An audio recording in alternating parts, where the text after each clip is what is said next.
This time on Roadkill, the very first car that we ever built together is back, and we love it more than ever. That's right, and this is our most lofty goal ever for a road trip. Raunchero lives! Woo!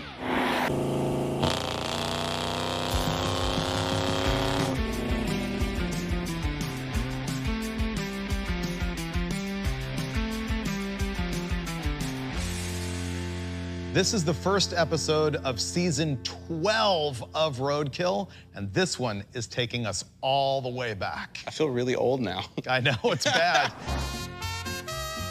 You paid how much for this? $1,300. This is exactly what we need, because if we wreck it, it doesn't matter, right? You look skinnier. I look way fatter from way back then, so you're in good shape. I look like my dad now, though. It's all gray. All gray, it's true. Actually, it's white. So is this thing, because it's been sitting outside for so long. We built this 1968 Ford Raunchero right here on the very first episode we ever shot. This is the car that started it all. We built it because we wanted to go to Alaska in it, and in our first episode, that was such a failure that we decided not to air that first episode that we shot. We aired something else, and this was the second episode.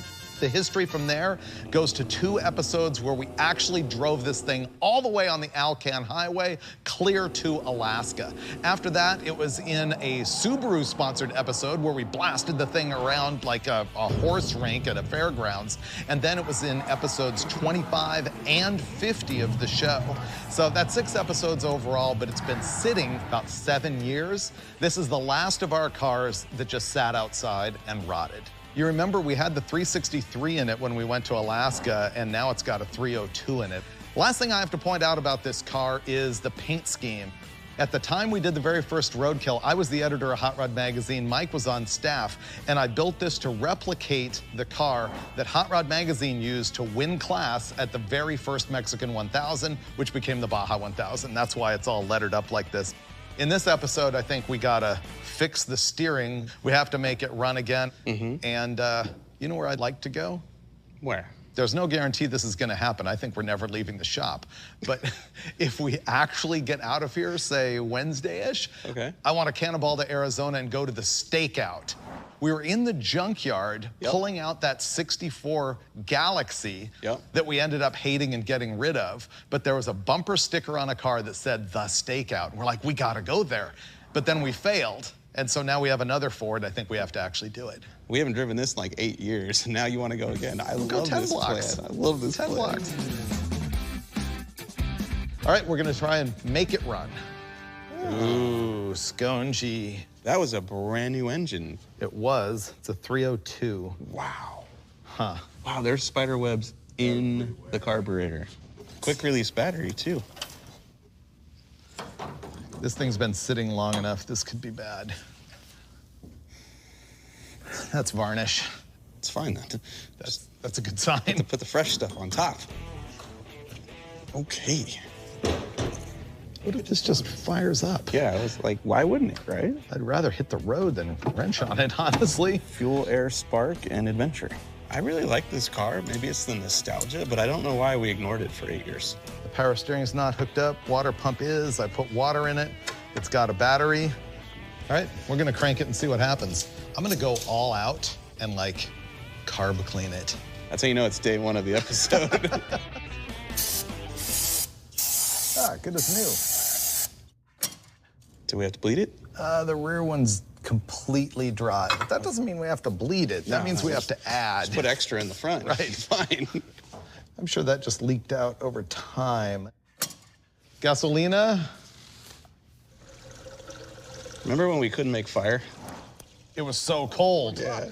We soaked paper in gasoline and couldn't set it on fire. It was Inside that cold. of the car. Yeah, that's right. We were in the car trying to light it.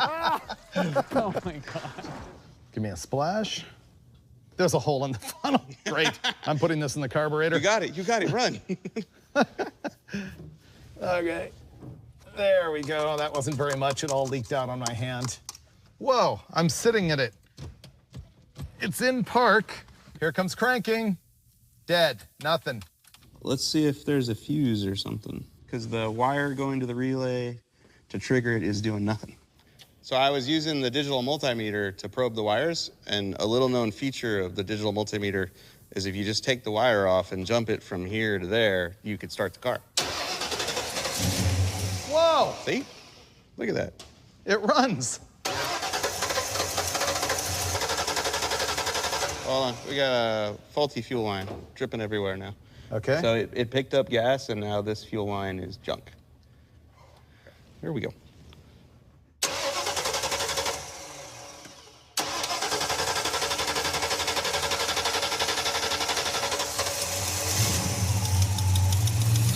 Woo, it's alive. Wow.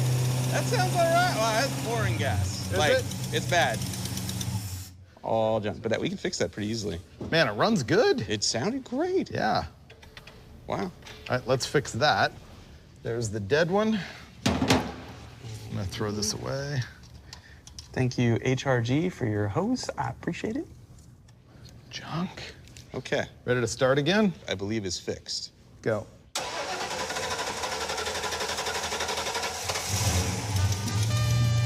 Hey, that's fixed. Fixed.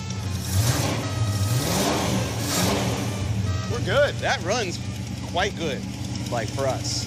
You at home, no, you wouldn't be happy with that, but us, yeah, it's fine. We made it run surprisingly easily. The crank switch doesn't work on the dash. The ignition switch does. We're gonna put it up on the rack, check for fuel leaks on old rubber fuel lines that are soaked with ethanol gas, and check for brake leaks. I remember installing new air shocks. They don't look new anymore. No, we should try them. I don't see leaks out of the drums. Oh, the fuel line's hard line all the way up. We might want to replace this little piece of rubber right here. It's kind of cracked. We could pull the back wheels off and pull the drums and see if the wheel cylinders are junk.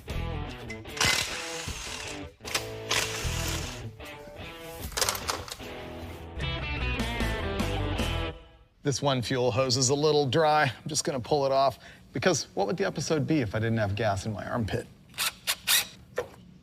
Ah! Oh, it's going for the armpit. It is. Ah! Ah! It's 3/8, not 5/16. That's armpit. Ah! OSHA Okay. is so excited about this. Full armpit. Top fuel armpit.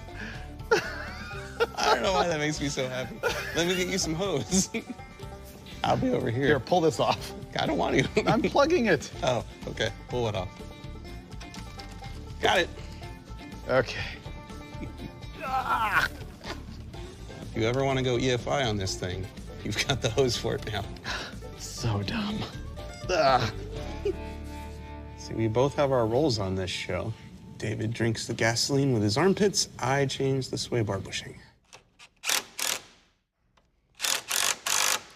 Okay, we're gonna try and see if these brakes are leaking anywhere. Boom. And that wheel cylinder's not leaking. All right, we're done here. Let me just go ahead and put that back on. How about the other side? These brakes are new and not leaking. At this point, we kind of fiddled around underneath the car and we're procrastinating on trying to fix the brake problem. That's good. You want me to start it and check the brake pedal? Yeah, why not? Here we go.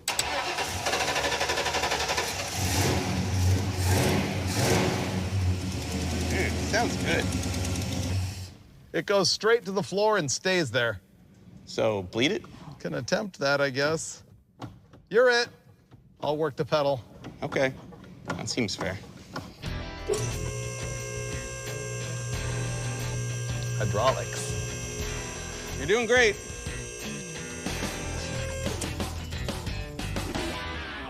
Up, Okay, try it again. down. Yeah, we got nothing happening back here. Yep, it's either the master or the whole system's plugged. It's not moving any fluid.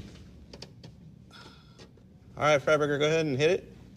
Down. Okay, whoa, hold on. We got brake fluid. Now I'm gonna pull the rubber line off and see if there's something going on in here. I'm sure the rubber's clogged. Maybe I can unclog it. Empty? No. The rear is what's lower The here. smaller reservoir. Yeah, but it didn't take much. Like, I was Okay. surprised. Pumping. Down. All right, starting to get fluid now.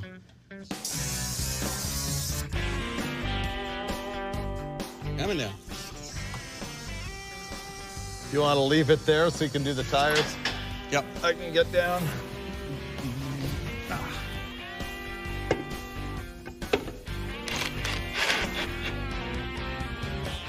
All right, we've bled the brakes, fiddled with some junk, replaced some hoses, haven't fixed the wiring. We decided we're gonna go for a test drive.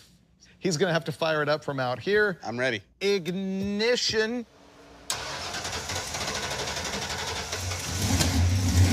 Ah! It has oil pressure. Oh, good. Let's go to Alaska. What do you say? Let's see. Let's do it. I dare you. Try. Oh, it stopped. And the tires rub. They hit the frame a little bit, I think. Let's ride. Feels weird. This rides exactly like I remember it riding. Yeah, the steering is funky. Brake check. They do stop. We've got them. Kinda. We have brakes. We have forward momentum. Wow, it smells like a car that hasn't been running in a long time. The tach doesn't work anymore. Here, maybe if I turn this on. Now. Oh, did you hear the starter? I think you just fixed it, brother. I think I did. Oh! I didn't expect that. Dude, little scratch. It bogged quite a bit. This thing rides good. It rides exactly how I remember. You just float down the highway. Let's see, steering. Looking for adventure. You know what? I think we hated the steering for like drifting, but it's functional for just driving. Yeah. Wow, it actually runs pretty good. Not bad at all, dude. That is not bad. That was fairly spunky. Wait. Oh, I stepped on the brakes and it tugged right. I think maybe the rust is just wearing off the rotors. Yeah, we're good. Dude, I think she's legit.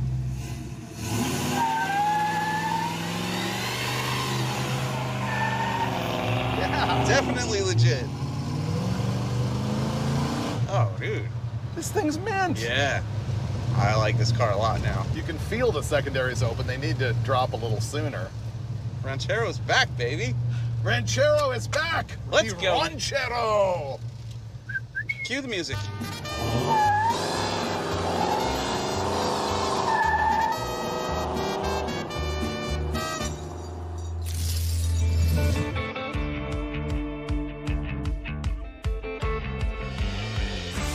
Yesterday, we road tested this premium bit of Roadkill history, and it's way better than expected. I've fallen in love with it again. Really? Yeah, we drove right out of here and went to Alaska. I wouldn't say no. Let's go. Dare you. I wish we could. Today, all we need to do is maybe look at the alignment. I think the toe might be hinky. You on top of the wiring? I mean, I'm adjacent. I don't know if I'd say I'm on top of it. There's wires there, yes. Yeah. Probably more than we need. And we'll either continue to start it with this or struggle trying to figure out why it doesn't work. Nah, I think we can just run a switch inside. We don't have a starter switch, so we should be hitting the road today after a little bit of tinkering.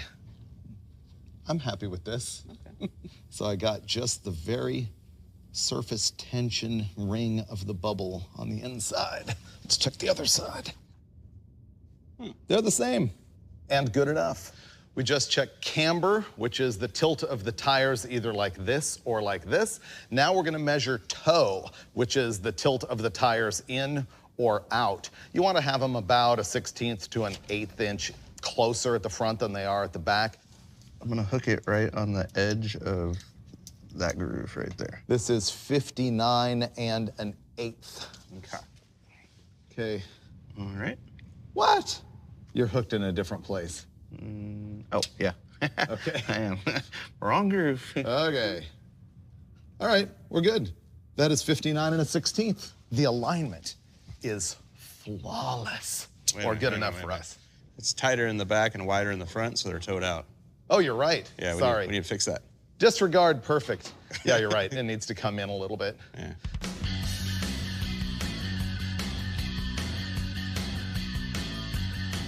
All right, this is obviously an aftermarket tie rod end because the fasteners are metric, which is completely unacceptable. There we go. Now, we will determine if the wrong tool will rotate this. Now, it's just spinning the tie rod, and it's gonna have to go this way. Okay, I've adjusted the toe, probably not enough. You gotta roll the car back and forth in order to remeasure. And you really should roll it forward as your final step. So let's call that good enough. You're outside of the center tread. Yep. And I'm getting 59. Okay. Outside of the center tread. Yeah, 59 and 7/8. There's no way. I barely moved them. Yeah, but you got pythons, bro. You're just spinning those things. There's no way. My trick about measuring toe based on the tire tread didn't work in this case because it turns out the tire tread's nowhere near straight. So we've got a box here holding this piece of metal so that it doesn't move, and we're gonna measure from the inside of the metal to the inside of the metal. 67 and 7/16. All right. All right. Okay, once again, there's no way it's an inch. Something's wrong. You know what? This means we measured wrong the first time. Yeah. Because we measured on the tread. It's towed in, right? Yes. Yes. By nearly an inch, I think. Okay, so I need to tow it out, so I need to shorten the tie rod end. All right, I shortened up the tie rod ends, which kicked the front of the tires in. Now we got a 16th toe in, and I'm out of adjustment on one of the sleeves, so we're calling that good. See? No squeak now, because they're not fighting each other. Before hitting the road to Arizona, we decided to make use of our eastbound trip and the Raunchero's truck bed to transport an engine that Finnegan and I have been trading back and forth. So our plan is to go pick up the V6 that I traded you for a Hemi that I'm trading you back. I think we're going full circle again. Yeah. Let's pick up that garbage and take it to the engine builder. Yep. This thing just purrs. Here we are. The evil 405 freeway. If I squint, this is basically how we went to Alaska.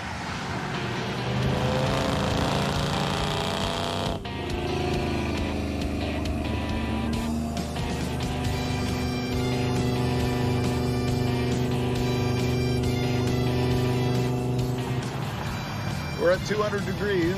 How could it overheat? Headed at 210. Maybe it's because we've only ever driven it in Alaska. There's no shroud and a fan only covering half of it, the radiator. And maybe sitting for 7 years, rusted inside the block and clogged the radiator? Could be. I smell hotness. Maybe that's you. Usually is.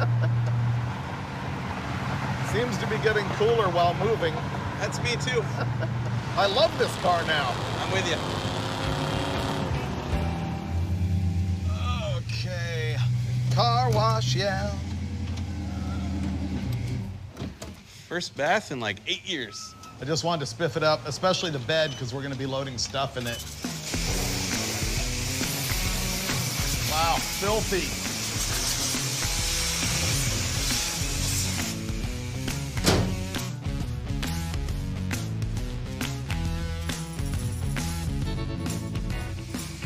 Look at that spot-free rinse, you know?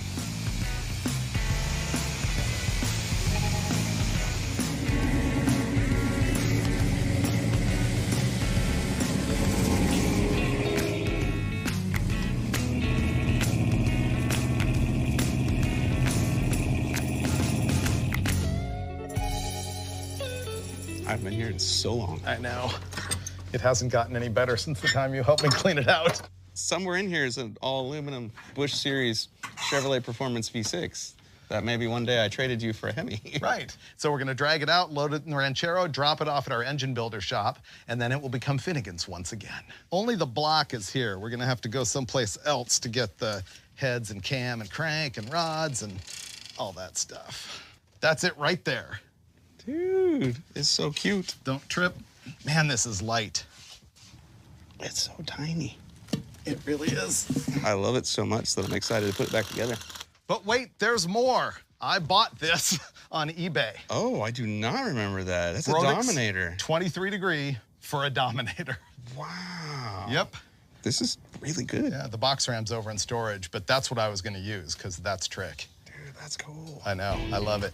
This V6 is from the original trade that Finnegan and I made when we were first putting together the Blasphemy 55 Chevy. I gave him a 535 cubic inch Hemi in exchange for a Chevy NASCAR Busch Series aluminum V6. He then blew up the Hemi a couple times, took it out, had it rebuilt, and surprised me with it in 700 horsepower trim for the Hemi Grammy. I figured the least I could do is give him back the V6. So let me know when you're ready with that. Yeah, all right, I got this. It's so tiny. I couldn't tell you why, but the rest of the junk is here. It's like the president and the vice president. They don't fly together. So the engine block shouldn't be with the crankshaft. That makes sense all of a sudden. There's the intake. Yes. Yes. Also cute. It is very cute. This is very light. It's all cute. Oh, wait till you see the valve cover. Look at this. How cute is that? Yeah. It's adorable. It is. You know, this 4.3 V6 that this engine is based on is a small block Chevy missing 2 of the center cylinders. So it's the same thing, only cuter. That is a NASCAR crankshaft right there. Pretty good? Dude, it's great. Dude, these heads are awesome. Those are Brodix 195s, ported by Bryce. Look, it says Little Brody. Little Brody. They're little baby guys. It's so cute. Oh, this is awesome. Sweet. And that's it. Thanks, Freiberger. Yep. Dude, it's like Christmas. Load it up and get out of here. All right. I'll just load these gaskets while you're grabbing the heavy stuff. Fair enough. Where'd the block go? It fits right there. Ready? Ready. With your booty of V6 parts? It's gonna be a good day. And we're off. Let's go.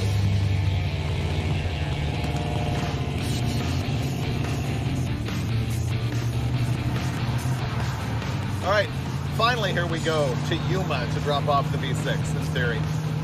Yes. I feel confident in this car and our inability to get there. I guess all you care about is making it to the engine shop. Anything after that is just stuff. If we get to the engine shop, awesome. If we get anywhere else, awesome. I want the stakeout. Oh, I would love the stakeout. Will they let me in shorts and sandals?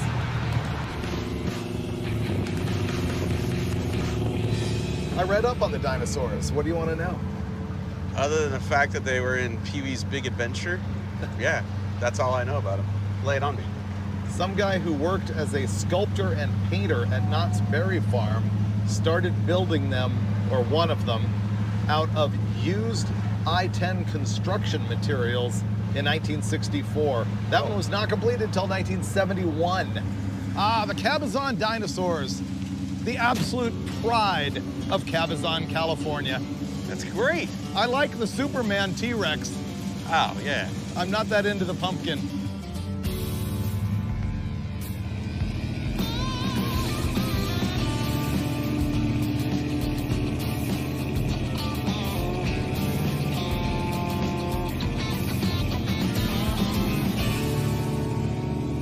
The whole time we've had trouble with the starter only clicking. I've got to like touch the wires together a bunch of times to make it go, and now it doesn't even click. So we're gonna figure that out. I think if we arc it across the starter solenoid or relay, that it'll probably work. It's this wire. I think this wire just doesn't have enough oomph. You want to arc it across? How can that be nothing? There we go. Okay. Okay, I think the problem is this wire doesn't have what it takes to throw this doohickey. This does. Yeah. So you hop in and I'll get us going. Okay. I gotta have some job here. Ignition! I see no problem here. Gotta go under the hood to turn the fan on anyway, so. All right. That'll be fun when it dies on the freeway somewhere. No, that's not gonna happen. This is a reliable automobile.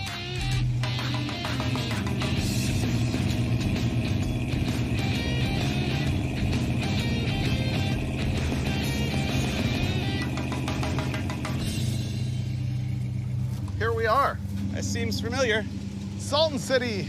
The last time we were here on Roadkill was the muscle truck in sand. Oh, it's beautiful. Yes! Yeah. We're here in 100-degree weather, stopping in the middle of nowhere to visit Salton City. So this place was founded like 1958, 1960. They wanted it to be a resort. They overlooked the fact that the San Andreas Fault is right underneath the lake. Anyway. Hey, it's my turn to drive. Oh, that's right. It's Finnegan's turn to drive. It's your turn to get just a right arm sunburn. So here's a fun fact to know and tell about Salton Sea. All right. In the early 60s, clear through 66 or 67-ish, they had a boat race that was the Salton Sea 500. They raced 500 miles. Guys were out there in like their Allison V12 flat bottoms and stuff, doing a big oval. Man, that's where men were men. How do you like the Raunchero so far? Ah, dude, it's a great car.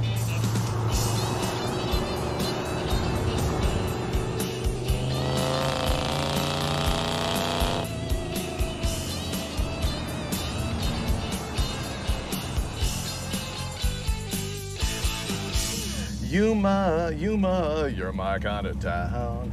Yuma, Yuma, Sweet Yuma, home, Yuma. You my favorite. That works pretty good. I like that we're almost there and I can eat finally. They got garages, dude. Yeah.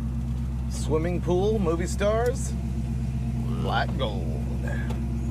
Boom.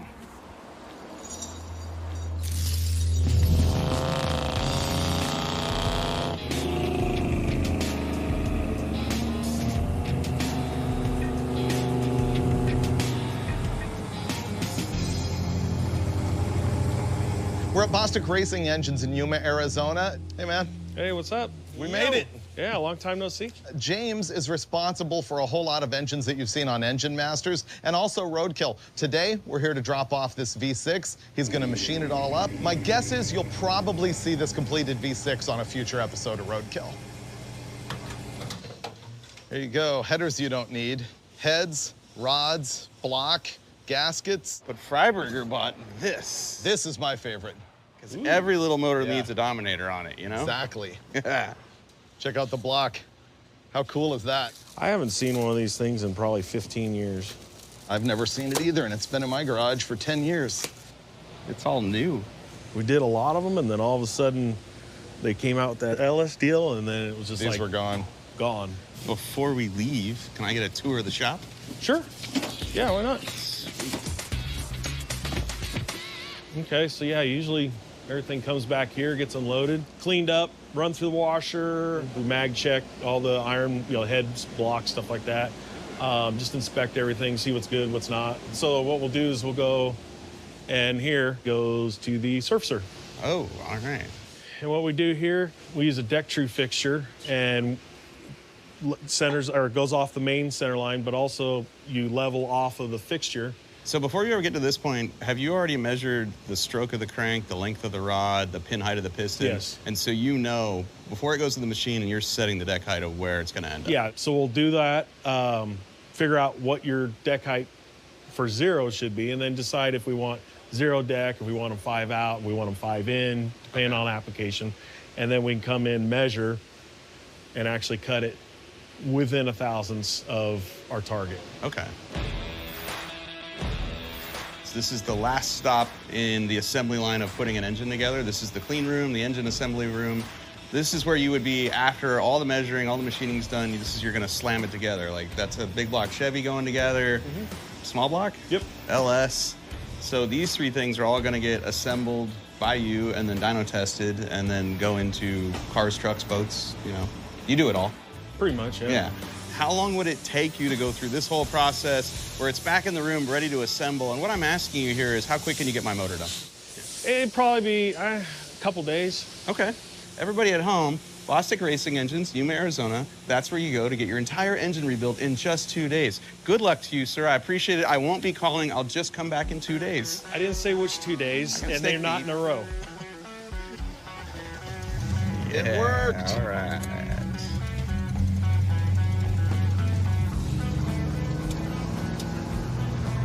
Now what we got to do is figure out what we want the engine to turn into and what we want to put it into. Yeah.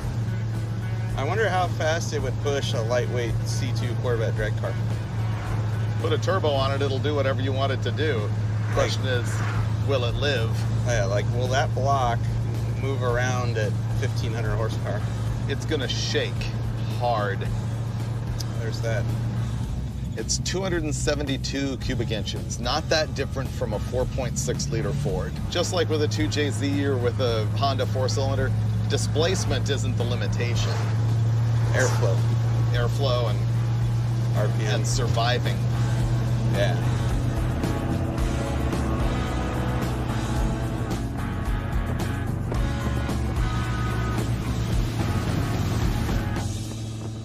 We made it to Tucson last night, our familiar home here in Arizona. And before we take off, I want to fix the starter because we're going to the middle of nowhere. Our goal is Sonoita, Arizona in the stakeout. Yeah. I feel that because of the heritage of sort of the Baja 1000 vibe of the car, we got to go on dirt. I'm down. So let's not strand ourselves with bad electricity. What's happening is every time we go to start the car, we're touching two wires together in order to activate this relay. I'm gonna try and fix that. I'm gonna take all of these wires off this connection, scrape them all with a rock or make them clean, and do the same here. Because what we've been doing to make it start when it won't happen inside is coming out here and arcing from here to here with this tool, and it works every time. Wow, that is a lot of connections right there.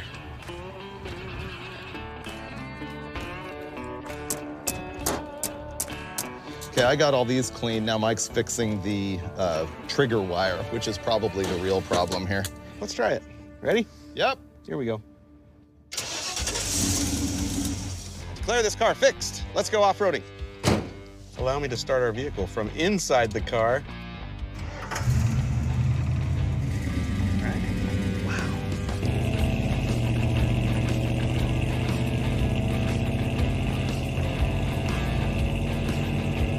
Okay, I think it's gonna be right here. This gets us to stake. Yeah, we're looking for a small dirt road to get us to Sonoita and the stakeout. I love it. Want to get there on dirt as much as we can. I want to earn the ribeye. It's gonna be right. That's the road right there. Oh, all right. Here we go. Well, then. Yeah, how's your back feeling? That's a big hole right there. Ugh. Do I need to review the basics of off-road driving for you? It didn't look that bad. I was like, that's not that bad. Right the last second, I was like, I'm gonna step on the brakes. Yeah, that was not good terrain reading. Ooh, donut shop. I'm gonna get video. All right. All right, this is gonna be Finnegan doing donuts in the Raunchero for the first time since we've seen it in snow.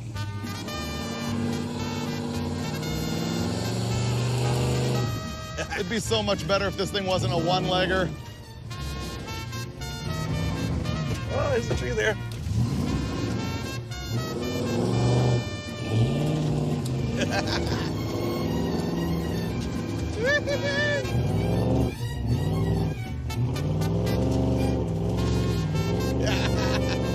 I feel like I'm driving in the back seat.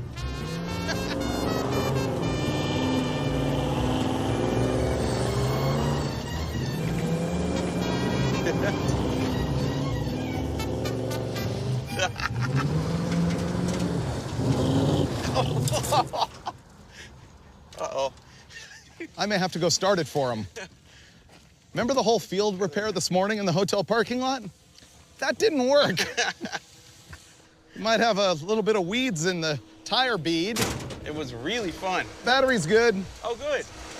See if we can make this work.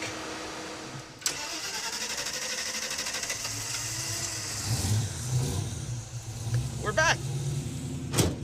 Donuts for lunch, donuts for dinner, donuts for breakfast. Here we go.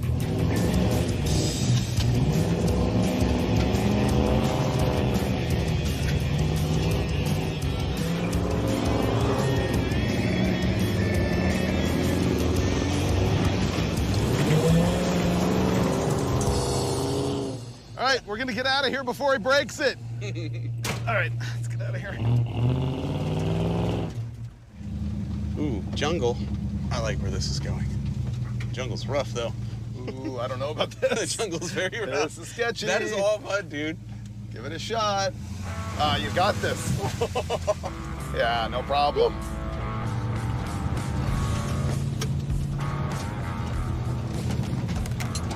Try to make it smooth.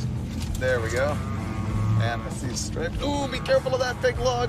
Ugh, I keep picturing that one right in the oil pan. I feel like we have pretty decent ground clearance, you know? Whoa. I like this car more and more, actually. I really like driving this car. You made it. I'm surprised how much I like this little 302. Maybe it's because we didn't build it. Pretty much. I mean, it works good. I wonder what that is. Twig? Uh-oh. We have a problem. This tire has shifted all the way forward and making contact with the sheet metal. It's like the whole rear end in the car is, So we got to figure that out. All of the rubber is missing from the isolator on the driver's side. So my guess is that it's something going on that side. Let me look. The ants here are enormous. More troubleshooting here. We're trying to sort out that crooked rear end problem. I'm gonna have Mike drive by and get on the brakes. I wanna see if we can actually see that wheel moving. It looks like it's crab walking going down the road though. It looks funky. Let's see. A little brake check in front of Mr. Freiberger here. I didn't really see anything. Go on, I wanna see how bad it crabs. Okay.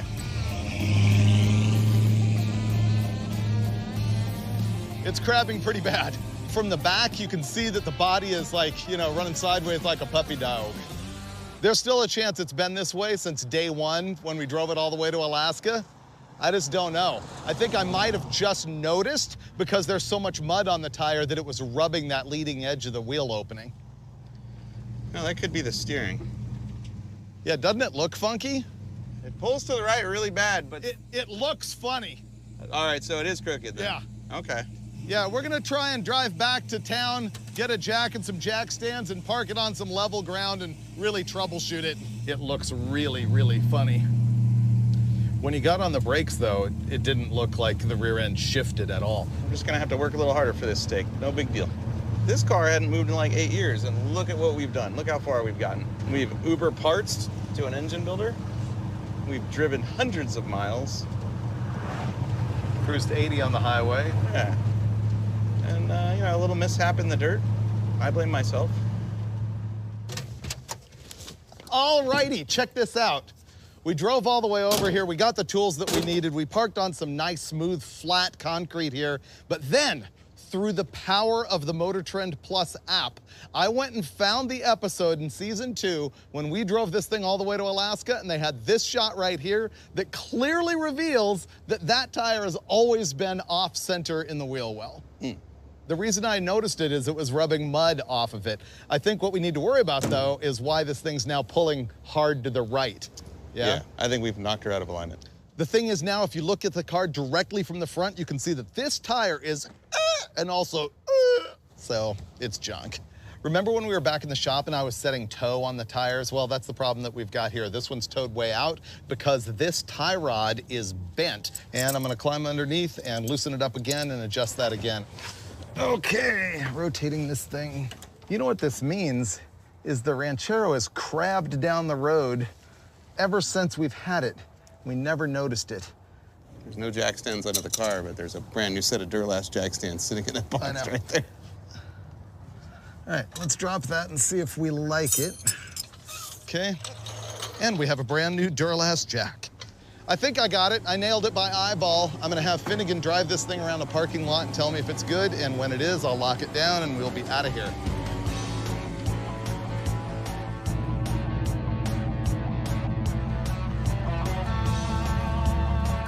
Ah, look at that arrival. That had flair. It's much better. Fixed. Let's go. Shall we go get steak? I would like to. Whoa.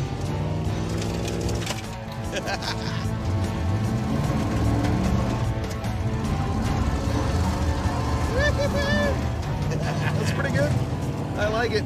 How's it drive now? Like no pull? Let go. No Ah, pull. Look at you, sir.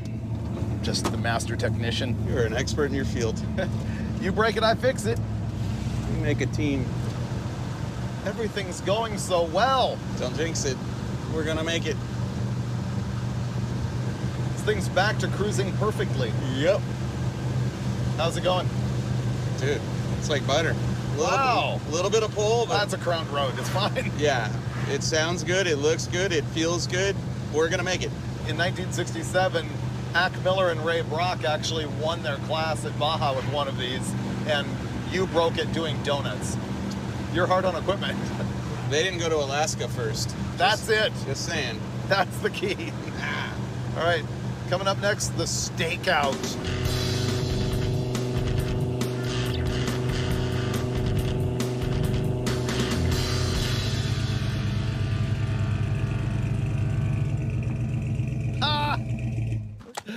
We made it. I did not expect this place to be in a gas station parking lot. I just know I'm happy to be here after 3 years and 8 years of this thing not moving, so. What a completely stupid goal. All because we saw a sticker on the back of a car in a junkyard. That's all I need. Aged steak? Yeah, and then revisit this again. Yeah. Let's talk about it over dinner. High five? High five. High five. At first glance, this is an episode about setting a goal, no matter how thin, and using it as an excuse to go have an adventure with your buddy in an old car. We did, and finally made it to the stakeout, checking a minor victory off our list. But looking deeper, Finnegan and I really came to realize what the Raunchero means to us. This is the first car that we ever built together. We never made it to Alaska in the Raunchero in season 1, and that was our first big fail. Then, getting it all the way to Alaska in season 2 was our first really huge win. We let the car sit abandoned for so many years as we tackled other stuff.